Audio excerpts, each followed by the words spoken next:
Good evening, everyone. Gordon Causey, 9:15 in the evening on Wednesday, the 31st of August. September is almost upon us. Another 2 hours and 45 minutes. And indicated in the subject line to this post, I'm going to be talking about bugs and a couple articles in the CBC. The title of this post or this video is there a plan to transition people away from beef to eating bugs? You may have heard of this. London, Ontario recently opened what I believe is the world's largest um, cricket protein processing plant in the world. And even prior to its opening, there had been this conspiracy theory floating around that there's a plan to transition people, us, away from protein that we typically get from beef and onto bugs, crickets. So this article came out, I believe it came out today, written by a reporter with CBC, Canadian Broadcasting Corporation, Canada's national broadcaster, government funded, written by a gentleman by the name of Colin Butler. And my dog, of course, has to come in and get some attention. Okay, get out, get out, get out, get out, get out. She always does this when I'm doing a video. Anyway, the article by Mr. Butler starts out: a London, Ontario cricket factory that produces insects used as pet food has found itself at the heart of a sweeping international conspiracy theory whose purveyors claim a cabal of shadowy elites are trying to force the population to eat insects as part of a sinister totalitarian plot. The conspiracy theory has been circulating for months, amplified and published by hawkers of online misinformation in Canada and elsewhere in English and Chinese, often with the falsehood growing more sweeping or outrageous with each iteration. Those spreading the myth, aren't just online bloggers and anonymous social media accounts. The falsehoods are also spread and tweaked by a number of political operators to suit their agenda, including the Alberta separatist movement and politicians like a sitting MP and a Conservative Party of Canada leadership hopeful. CBC News charted the history of how this conspiracy theory grew from a single tweet by an Ontario construction company to being used as rhetoric in the Conservative Party of Canada leadership campaign. He's painting this idea that it's a conspiracy theory. They talked to one gentleman, a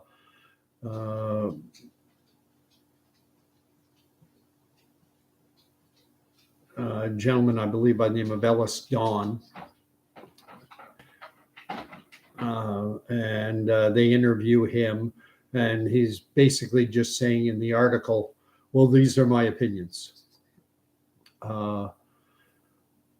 So the biggest question is it a conspiracy theory? Now, this article was published, I believe it was today. Let me check the date. No, it was published 2 days ago, published on August 29th. And there was an earlier article which came out on the 1st of July, on Canada Day, written by Rebecca, and pardon my pronunciation, Zandbergen. In that article, the CBC reported in the next few days, the first farmed insects will arrive at a new massive cricket processing facility in London, Ontario. At full capacity, Aspire Food Group's facility is expected to house 4 billion crickets and produce 13 million kilograms of the insect each year at what's believed to be the biggest cricket-specific processing facility in the world. This week, the federal government announced it was investing up to $8.5 million into Aspire's London facility. The plant comes with lofty goals. The chief executive officer hopes it will tackle the planet's food insecurity problems. Crickets have this incredible ability to convert what they eat into protein biomass, said Mohammed Ashur, a co-founder of Aspire Food Group, who for the last 6 years has operated a research and development facility in Austin, Texas. Crickets can produce protein much more efficiently and with a fraction of the amount of food, water, and land needed by other protein sources, Ashur said. Most of what the plant in London will produce will feed the pet food market, he said. Pets consume pound for pound more meat than their owners, he said. That's because every single meal of every single day consists of about 30% meat. The London facility currently employs 45 people and hopes to hire 55 more within 12 months. Ashur launched his idea to breed and farm insects for food in 2013 when he was a medical student at McGill. He grew up in Montreal and now calls London home. Along with a handful of his classmates, Ashur's team won the $1 million HALT Prize, which challenges young entrepreneurs to produce a solution to some of the world's most pressing issues. That HALT Prize, you can check on this, but I believe that was awarded by the Clinton Foundation. We have a massive growth in both population and appetite for protein, while at the same time we're seeing a significant reduction in arable land and resources to produce food. And here's the money quote. Our longer term vision is to make sure that this is a protein source that can be available and affordable to genuinely address food insecurity in many countries around the world. It's so exciting that we are at a moment in history where we're reevaluating our food systems in general and exploring new ways of exploring protein and more efficient ways of producing protein, said Evan Fraser, director of the Arel Food Institute at the University of Guelph in Ontario. A third of the now here is where it gets really interesting. A third of the world's greenhouse gases come from food, said Fraser. Now we're bringing climate change into the equation. Unfortunately, the quote continues, unfortunately, protein and livestock agriculture is the big player in those negative problems. According to Fraser, there are 1.5 billion, 1.5 billion cows on the planet. That number does have to come down if we're going to meet the needs of the future sustainability. I'm going to read the whole article. This is just a few more sentences. Right now, beef still provides the biggest dose of protein, said Fraser. But with more research and breeding, there's no doubt the nutritional value of crickets will soon catch up, he said. Insects are widely consumed in many countries around the world, said Ashur.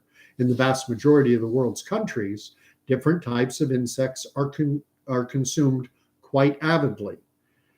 We're simply reconnecting one of the most ancient food sources in the world to people around the world today, but in a way that is produced at scale and at a cost and at a quality that is a lot more amendable to our current food production system.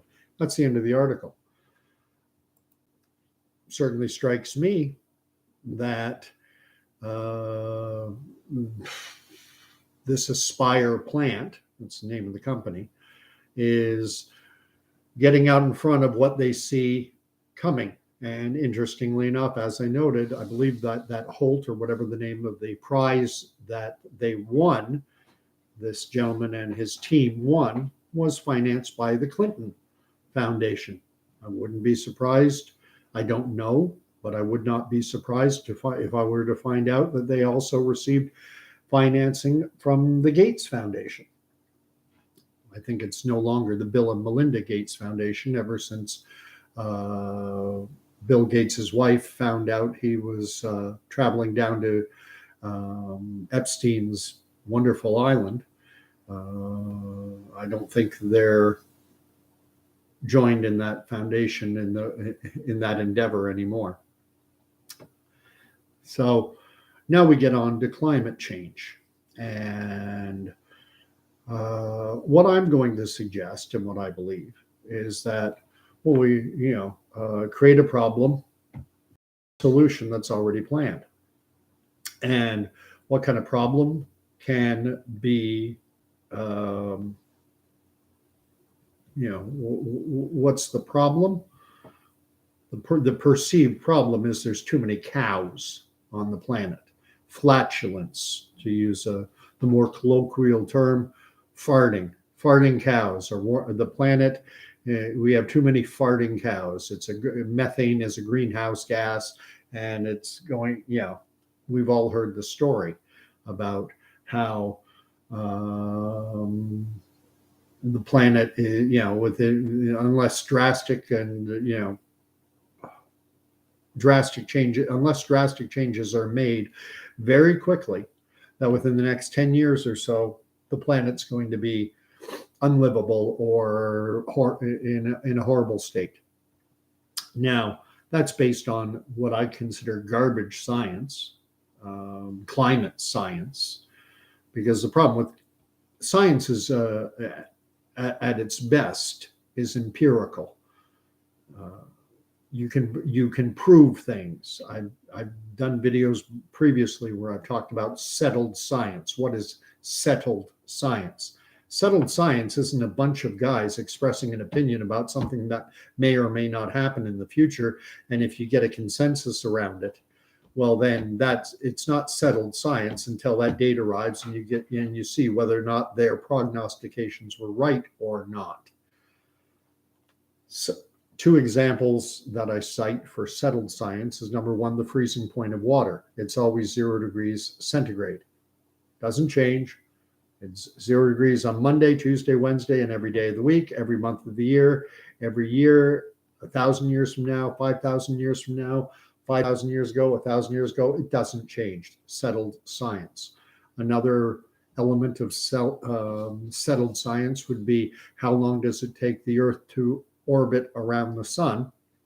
And settled science, 365 and 1/4 days, plus I believe a few seconds, which are accounted for with adjustments and clocks. But that's settled. It doesn't change. It was 365 and 1/4 days 10,000 years ago, 5,000 years ago, 1,000 years ago. Nope, doesn't change. Settled science. This idea of climate change being settled is garbage. They put out there are simply far too many variables to make a prediction with any degree of accuracy. It's a funny little quote, but there's a lot of truth to it. The same people predicting disastrous climate conditions in the years to come from the same field of science that can't tell us what the weather's going to be like in 2 days. And everything is now predicated on carbon. It's all about carbon footprints. And carbon is a trace element in our atmosphere. Look it up. If you picture our atmosphere as being a football field, and I'll use the American football field, 100 yards long, well, the amount of carbon in our atmosphere would represent like half an inch. It's ridiculous. And there are climate experts who share this view. You've heard that I think it's 97% of climate scientists agree with man-made climate change. From everything I've read, that is true. However, there is a huge discrepancy as to what degree. Among those 97% are individuals who think that the human impact on climate is minuscule. There are others who think it's enormous. But it's not so. While 97% agree that human activity impacts the climate, there is a huge disparity as to what degree, and no one knows for sure. It's not settled science. It's not the freezing point of water. It's not the length of time it takes the Earth to orbit around the sun.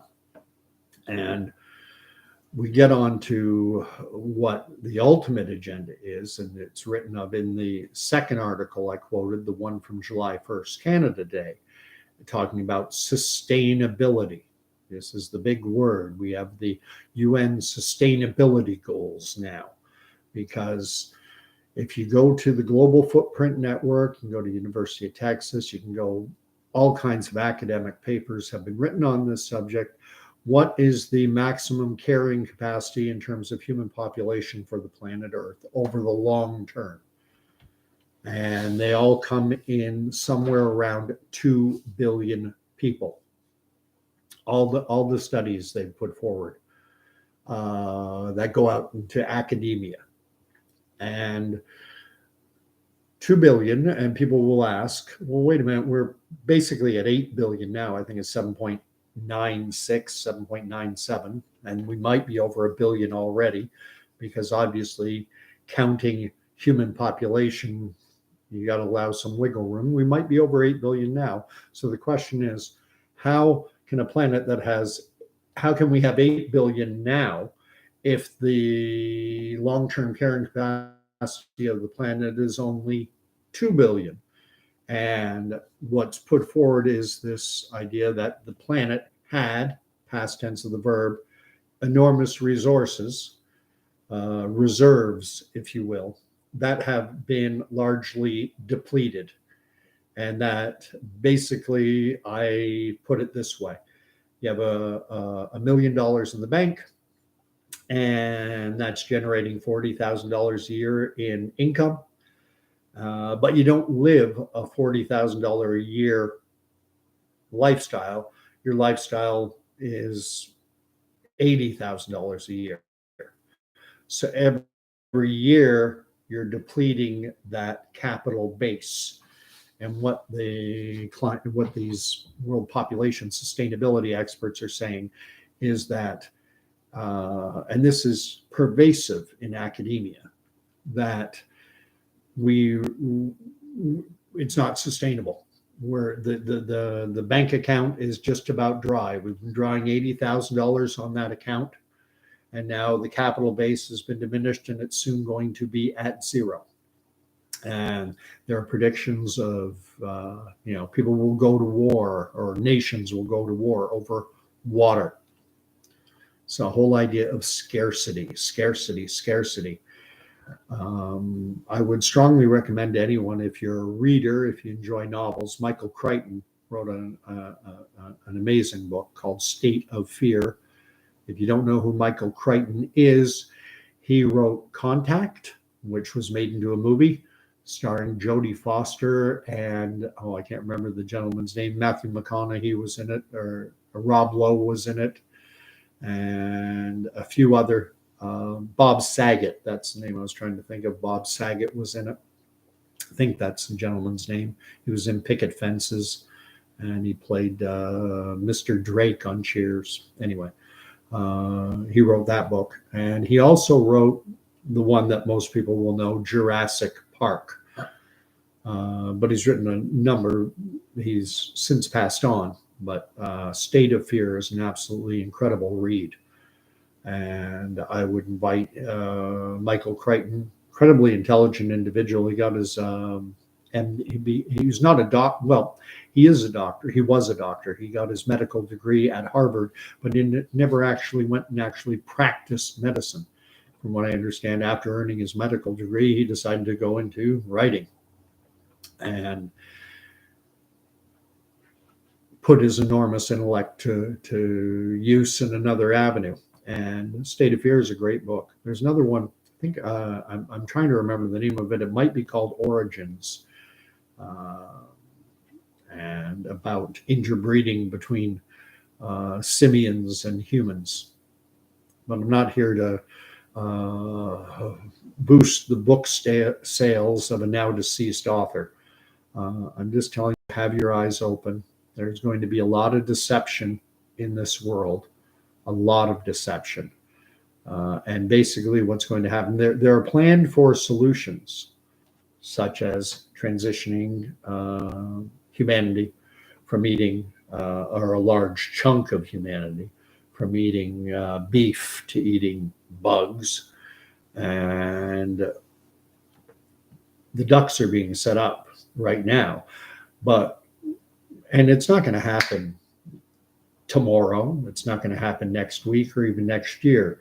We're talking about an agenda that's going to play out over years. And what they want everyone to think is that it's just organic, that it wasn't planned, that this was just happened organically. Oh, well, we're lucky. We're lucky that we have that cricket-based protein plant in London, Ontario, and others. Oh, it was just lucky, kismet. Give me a break. They're creating the conditions to do this, and I know that we're living in unsettled times. We look at the COVID era. At the start of it, in March of 2020, we were told, at bare minimum, and even then, this is a pipe dream, but maybe they could come out with a vaccine in 2 years. That was back in March of 2020. All the world's experts were saying vaccines normally would take, at least 10 years to develop. But maybe if we, really put our best shooters and start firing pucks at the net, maybe we can do it in 2 years. And then 8-9 months just happened organically. Aren't we lucky? Aren't we lucky that science is there to save the day? The science of engineering crickets and processing them into high-grade protein to replace beef.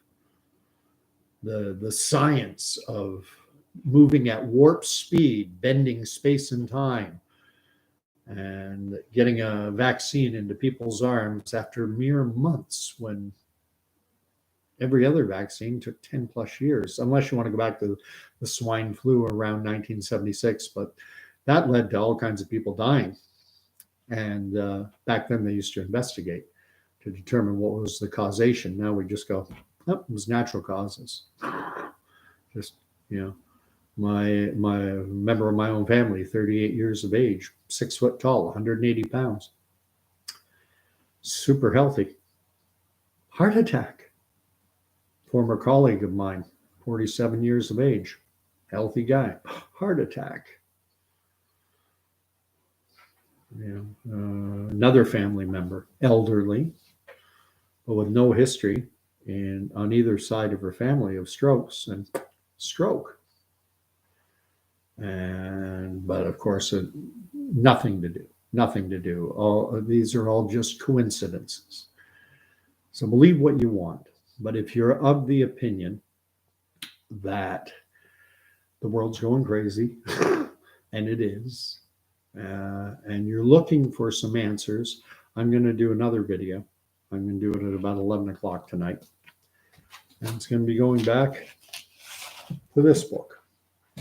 This could be a book, but this is my Oxford Annotated Bible, complete with Apocrypha. And I know this is unpopular. I know that we've been conditioned, programmed, propagandized to believe that this is all just a bunch of nonsense and that there's nothing to be learned. Well, I'm here to tell you there is a lot. I'm not saying it answers all the questions. I'm not saying that. It doesn't answer all the questions. But it'll help you ask the right questions and help you find peace with the answers. So if you want to tune back at 11 p.m. Eastern Standard Time, I'll be going live again. I'm becoming something of an evangelist, which is what Christians are called to do. We're called to spread the word. And I like doing it and I don't like doing it. In my last video, where I was talking about the Bible, I said, I'm not doing this for me. I'm not asking for any money. My YouTube channel isn't even monetized. I'm doing this, but that could be a certain degree of false humility, because would I get a charge out of bringing someone out of the darkness, spreading a little salt and light? Yeah, I would. And but do I think my salvation depends on it? Do I think I have to? No. There's only one thing that'll assure my salvation, one thing and one thing only. And that's something I'll talk about at 11. So call that a teaser. If anyone wants to tune in. But I've linked the two articles I quoted below. The first article I linked is the article by the gentleman with CBC News claiming that this whole idea is a conspiracy theory. And the second article is basically saying, well, this isn't a conspiracy theory. And they're both from the same source, which I like, from government-funded CBC News. So they don't want us reading ahead. They don't want us reading ahead, and we're supposed to be in reaction mode. Oh my gosh, we're running out of food. Cattle are dying. They're having to euthanize, because of bovine flu or something. Oh, thank goodness, the Clinton Foundation financed or gave some startup money to that cricket protein plant, or else we'd have nothing to eat. Anyway, God bless. Tune back in at 11 if you want. And I'll try and keep that one half an hour or so like this one. Night all.